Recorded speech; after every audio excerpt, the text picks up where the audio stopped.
It was a quiet, lonely night. The kind of night when every tick of the clock seems louder than usual and the silence outside feels heavy. He was sitting alone in his living room, scrolling through his phone, when he first heard it, an unusual sound drifting in from outside. At first, it was faint, almost easy to ignore, but it came again, a low, dragging noise that sent a shiver down his spine. He set his phone aside and leaned forward, straining his ears. The sound was not the usual creak of trees in the wind or the hum of passing traffic. No, this was different. It had a rhythm, a pattern, as if someone or something was deliberately moving outside his window. He tried to laugh it off, convincing himself it was nothing. After all, strange noises were common in the middle of the night. Houses creaked, branches snapped, animals wandered. But this sound felt heavier, closer, almost personal. The more he listened, the more uneasy he became. It wasn't random. It came in intervals, like footsteps dragging across the ground. The soft crunch of leaves echoed faintly, followed by silence, then another step.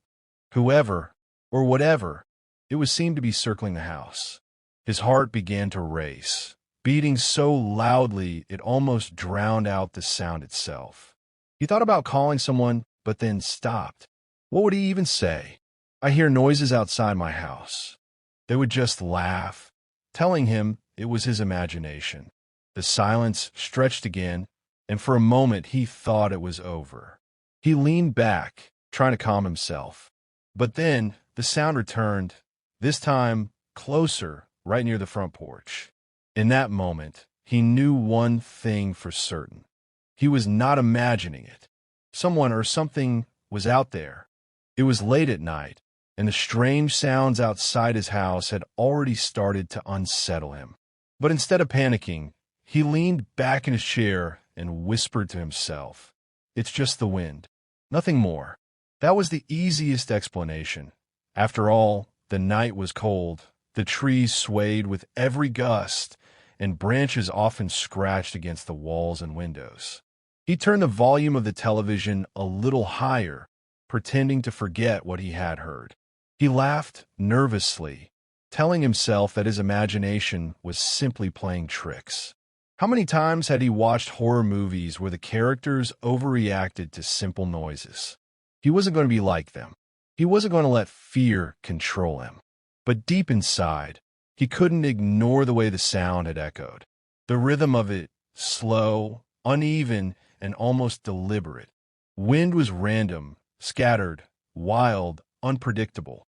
But this sound carried weight, like footsteps dragging across gravel or leaves.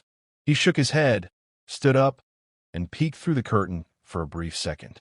Nothing, just the pale moonlight spreading across his yard and the faint rustling of the trees. "See, it's only the wind," he muttered, almost trying to convince himself rather than anyone else. Yet, as he sat back down, his dog growled low from the corner of the room. The animal's ears twitched, its body stiff, eyes locked on the front door. That single growl unsettled him more than the noise itself. Animals don't imagine things. Animals sense what humans can't. Still, he forced a smile and stroked the dog's head. "Relax, buddy. It's just the wind." His voice cracked slightly, betraying the fear he was trying so hard to hide. The noises outside didn't stop. In fact, they grew faintly louder, as if waiting for him to accept the truth. The noises did not fade away like he hoped. They grew stronger. What started as faint, distant sounds now pressed against the edges of his house, surrounding him in the dark silence of midnight. At first, it was just a scraping, dragging sound, but now it was unmistakable. Footsteps. Heavy, slow, deliberate. He sat frozen in his chair, every muscle in his body tense, straining to hear. The floor beneath his feet felt colder, as if the entire house sensed the presence outside. Each step grew louder, closer, as though someone was walking in circles, drawing nearer with every pass. His breath quickened, coming in shallow bursts. He told himself, maybe it's an animal, a stray dog, or maybe a deer wandering through the yard. But deep inside, he knew no animal walked with such chilling rhythm. The sound shifted again. This time, it was right near the window. A sharp crunch of leaves, the faint scrape of gravel, and then silence. He stared at the curtains, terrified that any second a shadow might appear behind them. His dog, usually calm, was now pacing back and forth, growling low, the hair on its back standing stiff. That growl was no longer casual. It was a warning. The man's heart pounded. He considered turning off the TV, but the silence would make the noises even more unbearable. The footsteps resumed, circling toward the back door now. Each sound was sharper, heavier, as though the figure outside wanted him to know it was there. The creaking of the porch echoed next, loud enough to make him flinch. Something, or someone, was climbing the steps. He gripped the armrest of his chair so tightly his knuckles turned white. He didn't want to move, didn't want to look, but one thought kept echoing in his head. It's getting closer, and it won't stop until it finds me. The footsteps outside had already shaken him, but what happened next tore away the last bit of denial he had left. His dog, who had been pacing nervously, suddenly lunged toward the front door and began barking furiously. The sound was sharp, loud, and filled with a kind of rage he had never heard before. Every bark echoed through the quiet house, bouncing off the walls, drowning out the television. The animal scratched at the door with its claws, its body stiff, eyes fixed on whatever was lurking outside. It wasn't just noise, it was warning. The dog had sensed something real. The man jumped to his feet, panic rushing through him. He tried to grab the dog's collar, pulling it back, but the animal resisted, snarling and barking even harder, as though it was ready to attack whatever stood behind that thin wooden barrier. And then it happened. A loud thud hit the door from the outside. The entire frame rattled, and the barking intensified. His dog's teeth snapped in the air, foam gathering at its mouth. This wasn't the reaction of a pet frightened by the wind. This was the reaction of a protector, warning its owner that something dangerous was only inches away. The man's heart hammered his chest. He whispered nervously, "Quiet, please, quiet," but the dog didn't stop. Each bark grew louder, more desperate, shaking the silence of the night. Another noise followed, a scraping sound, slow and deliberate, dragging across the wooden door. His stomach twisted. Whoever was outside was not just passing by. They were standing there, listening, testing the barrier. The dog barked so violently now that the man could barely think straight. He knew one thing. This wasn't just strange noises anymore. This was real. Something, or someone, was at his door, and his loyal companion was the only thing standing between him and whatever waited in the dark. His dog's furious barking shook the entire house, but he refused to give in to the fear growing inside him. He pulled the animal back, forced it into the living room corner, and shut the door firmly. "It's nothing," he muttered under his breath, his voice trembling even as he tried to sound confident. "It's just my imagination, or maybe a raccoon, maybe the wind, nothing more." The television screen flickered, casting pale light across his anxious face. He picked up the remote, turned the volume higher, and sank back into the couch, trying desperately to drown out both the noises outside and the frantic pounding of his own heart. His dog growled low from across the room, ears still locked toward the door, but he pretended not to notice. Fear, he thought, was a trap. If he let it control him, he would lose his calm. So he laughed nervously at the sitcom playing on TV, forcing himself to focus on the laughter of strangers rather than the reality creeping outside. But it wasn't easy. Every few seconds, his eyes drifted toward the window, expecting to see a shadow move across the curtains. Every creak of the house, every whisper of wind made him flinch. The noises outside hadn't gone away. They had only grown quieter, too quiet, like something was deliberately waiting. Still, he shook his head and muttered, "No, I won't let this get to me." He grabbed a blanket, wrapped it tightly around himself, and pretended to relax. The glow of the TV became his shield, the sound of canned laughter his armor. But deep down, he knew the truth. Ignoring the danger didn't erase it. The noises were still out there.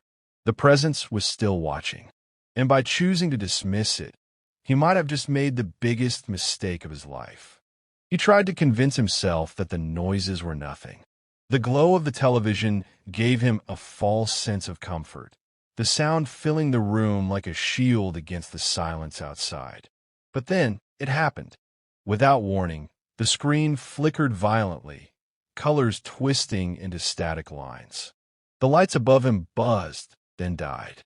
In a single heartbeat, the entire house was swallowed in darkness. He froze. The sudden silence was deafening. The television's chatter had vanished. The hum of electricity was gone, and even the barking of his dog stopped as if the world itself had paused. Only his own breathing remained, shallow and quick, echoing in the pitch-black room. For a long moment, there was nothing. No footsteps, no scratching, no movement outside. The noises that had haunted him all night had simply disappeared, and that silence terrified him more than the sounds ever did. He whispered into the dark, "Hello?" His voice cracked, trembling. The question wasn't meant for anyone. It was just a desperate attempt to break the crushing stillness. His dog whimpered softly, crouching low to the ground, ears pinned back. That reaction chilled him to the bone. Animals don't fear silence unless they know something is hiding inside it. He stood up slowly, every step cautious, his hands trembling as he searched for his phone. The beam of the small flashlight cut through the blackness, but it felt weak, swallowed by the shadows pressing in around him. The air seemed heavier now, the silence unnatural. The noises hadn't just stopped. They had been replaced by something else, something waiting. He realized with a sinking heart, the footsteps weren't gone. Whoever, or whatever, had been outside was closer now, maybe right at his door, maybe already inside. And in that suffocating silence, he understood. Darkness wasn't hiding him. It was trapping him. The house was silent, too silent. Every second stretched like an eternity as he stood frozen in the darkness, clutching his phone's weak flashlight. His dog whimpered in the corner, refusing to move, its eyes locked on the window. His heart pounded as if urging him to run, but his curiosity, the desperate need to know, pushed him forward. Slowly, with shaking hands, he approached the window. The curtains swayed slightly from a draft, whispering like voices in the dark. For a moment, he hesitated. His mind screamed at him, "Don't look. Don't do it." But something stronger pulled him closer. He raised the curtain just an inch, the dim glow of the moon spilling into the room. At first, there was nothing, just the stillness of the yard bathed in pale silver light. Relief almost washed over him. Almost. Then, as his eyes adjusted, he saw it. Pressed against the glass was a face. Not human, not animal. Its skin was pale, stretched tight, with hollow sockets that glowed faintly red. The mouth was twisted into an unnatural grin, teeth jagged and far too many to belong to anything natural. It didn't move. It didn't blink. It just stared at him, as if it had been waiting for the moment he would finally dare to look. His breath caught in his throat, his body locked in place. The flashlight slipped from his hand, clattering to the floor. In that instant, the figure's grin widened, slowly, deliberately, as though it knew he could see it now. He stumbled back, choking on fear, but the face pressed harder against the glass, fogging it with each slow, heavy breath. And then, with a sound that shattered the silence, a single crack ran across the window pane. Whatever was outside was no longer content staying there.